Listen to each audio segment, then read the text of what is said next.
Hello sir, नमस्कार। आज हम बात करेंगे कौन सी नोटिस को इग्नोर नहीं करना चाहिए। देखिए, बहुत सारे यूट्यूबर्स, बहुत सारे वीडियोस में आपने देखा होगा, कुछ लोग कहते हैं कि बैंक आपका कुछ नहीं उखाड़ सकता, आरबीआई आपका कुछ नहीं बिगाड़ सकता, प्रशासन आपके साथ कुछ नहीं कर सकता। इस प्रकार के तमाम सारे थंबनेल आपने देखे होंगे। लेकिन हम आपको बताते हैं कि आपको कौन सी नोटिस का ध्यान देना है और उस नोटिस का जवाब भी देना है। याद रखिए, अगर आपने सिक्योर लोन रखा है तो आपको क्या करना है, अनसिक्योर लोन रखा है तो क्या करना है। बात करते हैं पहले हम सिक्योर लोन के बारे में। सिक्योर लोन ज़्यादातर लोग लेते हैं जो मकान बनवाते हैं या मकान खरीदते हैं या बिज़नेस वगैरह उनका काम होता है, तो बिज़नेस लोन में आता है। जहां पर हम कोई चीज़ गिरवी रखते हैं, कोई चीज़ बैंक के पास रखते हैं, उसके आधार पर हमको लोन दिया जाता है, उसको हम सिक्योर लोन कहते हैं। यहाँ पर बैंक पूरी तरह से स्वतंत्र होता है आपकी संपत्ति बेचकर अपने पैसे को कवर करने के लिए।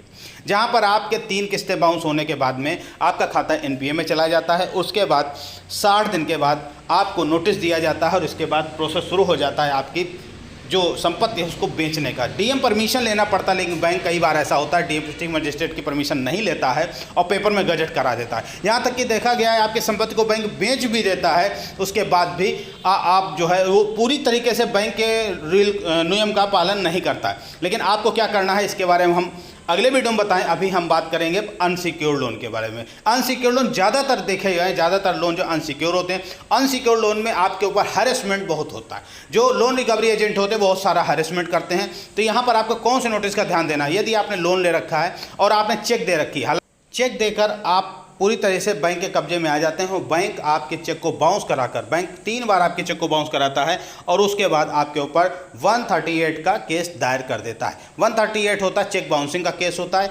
इसमें 2 साल की जेल होने की चांसेज होता है, क्योंकि जो कोर्ट है वो फैसला देता है 2 साल की जेल, और जितना आपका लोन लिया है उसका डबल आपको पेमेंट भी करना पड़ता है। तो यहाँ तक पहुँचने के लिए, यहाँ तक पहुँचने का ये नोटिस आता है तो आपको इसे इग्नोर नहीं करना है। आपका पेमेंट है तत्काल उसका पेमेंट कर देना है, नहीं तो वकील के माध्यम से आपको उसको जानकारी देना है किस तरीके से आप इसे सेटलमेंट करेंगे। और आगे अगर नहीं है पैसा तो आपको रिस्ट्रक्चर भी करा सकते हैं। रिस्ट्रक्चर कराने में आपके समय सीमा को बढ़ा दिया जाता है और अदर इंटरेस्ट लगा दिया जाता है, एक्स्ट्रा इंटरेस्ट लगा दिया जाता है। जो समय बढ़ाया गया उसका इंटरेस्ट लगा दिया जाता है, और जो समय में आप पैसा नहीं दे सकते हैं उसका भी इंटरेस्ट आपको जोड़ दिया जाता है। अगर आप कहते हैं हाँ हम इसका इंटरेस्ट दे सकते हैं तो इंटरेस्ट आप पेड करके इसको रिस्ट्रक्चर करा सकते हैं। तो हम बात करते हैं 138 के बारे में। अगर आपके पास नोटिस आता है तो आपको इग्नोर नहीं करना। हालांकि बैंक ऐसा नहीं करता। बैंक जब भी करता है तो इसको जाकर के, जब बैंक को लगता है कि आपका अमाउंट इतना ज़्यादा है कि वो बैंक का केस जो है, कोर्ट के केस में जो खर्चा होने वाला है वो आपसे निकाल पाएगा आपका लोन इतना ज़्यादा। हालांकि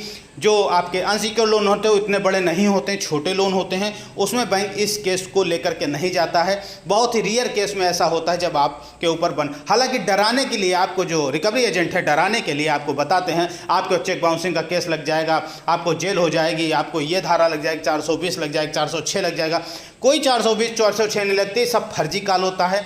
फर्जी, वही रिकवरी एजेंट ही पुलिस वाला बन जाता है, वही रिकवरी एजेंट बैंक वाला बन जाता है, वही रिकवरी एजेंट वकील बन जाता है। अब तो हाई कोर्ट का भी वकील बनकर आपको फ़ोन करने लग गए हैं। तो इस पर घबराएं नहीं। लेकिन हाँ, अगर नोटिस आती है तो जो लोग ये कहते हैं फाड़ के फेंक दीजिए, कुछ नहीं उखाड़ पाएगा, ऐसी गलत बात है। ऐसा कुछ नहीं होता है। अगर बैंक अपने पे आ जाएगा तो सही में आपके मकान का एक एक ईंट बिकवा देगा, चाहे आपने सिक्योर लोन रखा हो चाहे आपने अनसिक्योर लोन। ध्यान रखिएगा, लोन आपको एक ही बैंक से दोनों नहीं लेने। कल के वीडियो में मैंने बताया था, आप अगर अनसिक्योर भी लोन लिया है तब भी आपका मकान बिक सकता है अगर आपने एक ही बैंक से अनसिक्योर और सिक्योर लोन ले रखा है। तो याद रखिए, जब भी आपको लोन लेना है, दोनों लोन लेने हैं तो अलग अलग बैंक से लेने, एक ही बैंक से नहीं लेने। समझ में आ गया होगा आपको नोटिस का क्या जवाब देना, किस तरीके जवाब देना, कितने दिन में क्या होता है। फिर भी अगर कोई क्वारी बची हो तो हमें कमेंट्स करिएगा। आप वीडियो कहाँ से देख रहे हैं, कितना लोन है और किस परेशानी में है, उसके आधार पर हम आपको वीडियो बनाकर देंगे जिससे कि आप कुछ राहत आपको मिल सकेगी। जय हिंद, जय भारत।